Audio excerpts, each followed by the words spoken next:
मध्य प्रदेश के खनिज एवं ऊर्जा विकास राज्य मंत्री राजेंद्र शुक्ल का कहना है कि प्रदेश के विंध्य में विकास के ढेरों काम हुए हैं और कई योजनाओं से जनता को काफी फायदा हुआ है। विकास के मुद्दों पर विस्तार से बातचीत की बंसल न्यूज हेड शरद द्विवेदी ने। विंध्य क्षेत्र अब मैं तो ये मानता हूं कि भारतीय जनता पार्टी का गढ़ बन चुका है, क्योंकि वहां पर लोगों ने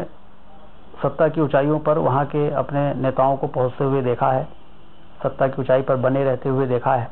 और उसके बाद भी जब लोगों ने इस बात की समीक्षा की कि आज वहां पर बाणसागर जैसी जीवनदायिनी योजना, नर्मदा नहर के माध्यम से जो सतना जिले में सिंचाई का पानी आ सकता था, उसकी स्थिति, ललितपुर से सिंगरौली रेल लाइन जो विंध्य के लिए विकास के लिए एक जीवन रेखा साबित हो सकती थी, उसका अपूर्ण रहना, और सतना से रीवा और रीवा से सिंगरौली तक और रीवा से बनारस और चाकघाट जो यूपी और एमपी का बॉर्डर है, इन सारी सड़कों की बेहतरी के लिए कोई प्रयास न होना, जब इन सब चीज़ों की समीक्षा लोगों ने किया तो एक तरीके से कांग्रेस को नकार दिया। और आज उनको आप देखिए कि रीवा और शहडोल संभाग की 30 विधानसभा सीटों में मात्र 2 सीटें कांग्रेस को मिली कि पिछले 7-8 वर्षों में विंध्य के विकास के लिए जो कुछ भी प्रयास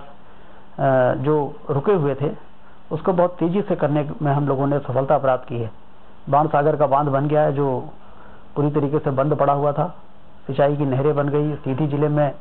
पानी 76 किलोमीटर तक पहुंच चुका है, रीवा जिले में 90 किलोमीटर पहुंचने वाला है, सतना में 90 किलोमीटर तक बाणसागर का पानी नहरों के माध्यम से पहुंच गया है। और जब लोग उस पानी को अपने खेतों में आते हुए देखते हैं तो उनको विश्वास नहीं होता है, लोग खुशी से झूमने लगते हैं। नर्मदा जी का पानी जो सतना जिले में आना है, अब उसमें एक नर्मदा बेसिन से गंगा बेसिन में पानी लाने के लिए एक बहुत लंबी सुरंग बनाने की आवश्यकता थी। लगभग 700 करोड़ की कीमत का वो सुरंग, जिसमें 300 करोड़ की मशीन लाई गई।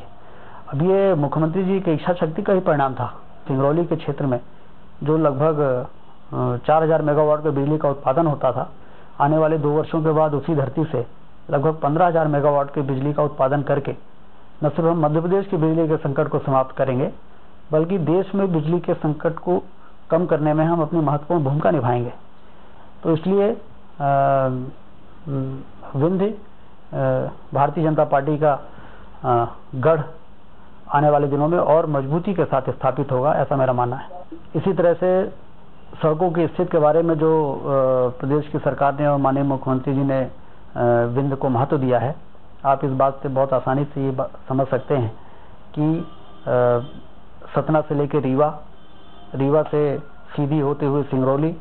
और रीवा से एमपी यूपी बॉर्डर हनुमाना तक और इधर चाकघाट तक, इन सड़कों के विकसित होने से विंध्य में एक बहुत बड़ा आर्थिक उछाल आने की संभावना बहुत लंबे समय से महसूस की जा रही थी। अभी जो प्रयास हुए हैं और जो निर्णय हुए हैं और जो कदम उठाए गए हैं, उसके आधार पर हम इन सभी सड़कों को 2 लेन नहीं बल्कि इसको 4 लेन सड़क बनाने का काम करने जा रहे हैं। राजेंद्र शुक्ला जी हल्ला गुल्ला मचाने की राजनीति में यकीन नहीं करते हैं, वो खामोशी से अपना काम करते हैं। और यही वजह है, शायद यही वजह है कि मुख्यमंत्री की गुड बुक में वो काफी अच्छा स्थान रखते हैं। और चर्चा ये भी है कि जल्दी ही जो कैबिनेट का एक विस्तार माना जा रहा है, संभावित माना जा रहा है, इसमें पुरस्कार राजेंद्र शुक्ला जी को मिल सकता है। शरद द्विवेदी, कैमरामैन मकरंद के साथ बंसल न्यूज के लिए।